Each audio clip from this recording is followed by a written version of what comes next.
Kicks 105.5. That's Heidi Newfield. Cry, cry.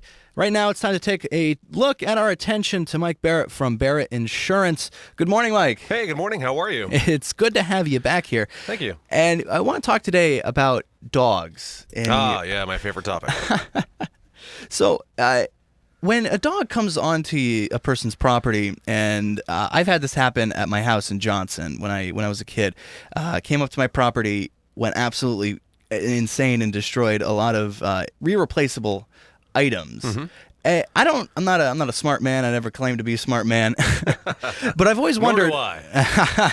I've always wondered from an insurance standpoint, a random event like that, where does insurance cover that? Well, really, that's an interesting one. The most common one we run into, of course, is dog bites, but that being property damage as the result of your dog. Other than property damage of your own. So if you have your dog, like right now, I have a 8-month-old puppy. I mean, if he's tearing my house up, there's going to be no coverage for me because I can't sue myself because the liability is intended to protect me from others. So in this case, the property damage may have very well been able to be filed against the owner of the dog on their homeowner policy because their dog's liable and they're liable for the dog. So it's due to their negligence of keeping their dog in their property, which is why you saw your property damage occur. So, and the biggest one, of course, is dog bites. Yes. That's the most litigious side of dogs.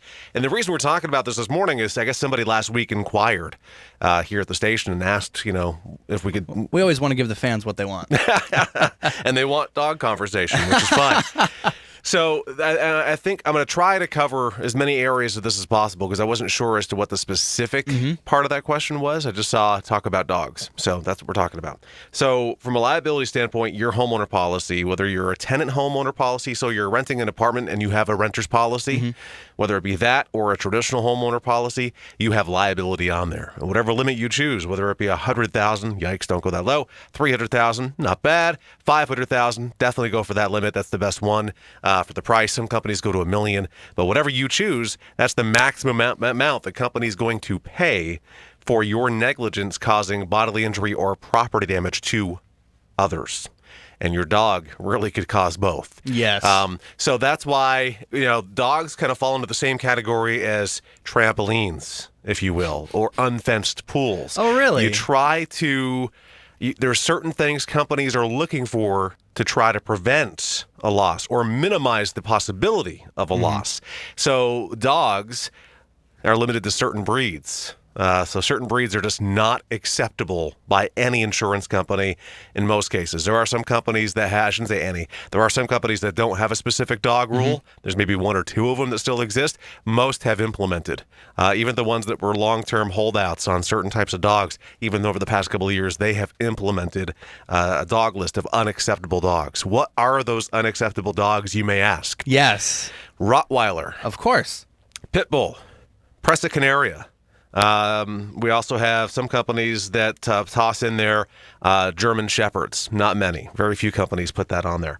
Some companies, believe it or not so much due to the possibility or the tendency or the statistical likelihood of a bite, but the St. Bernard is on there for maybe the possibility of jumping on somebody or knocking somebody down. Those are big dogs. They're very big dogs. So, Dobermans can be on the list on occasion, things like that. You're never going to see a yellow lab or a black lab or a cockapoo or a pug or whatever. And those dogs aren't going to make the list.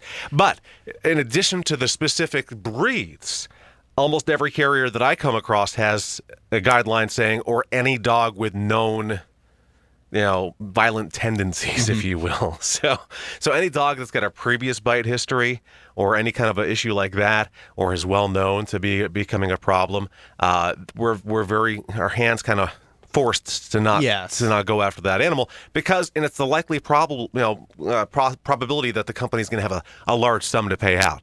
Because in the case where you have an unacceptable dog, the companies are standing there with a checkbook going, okay, don't bite anybody.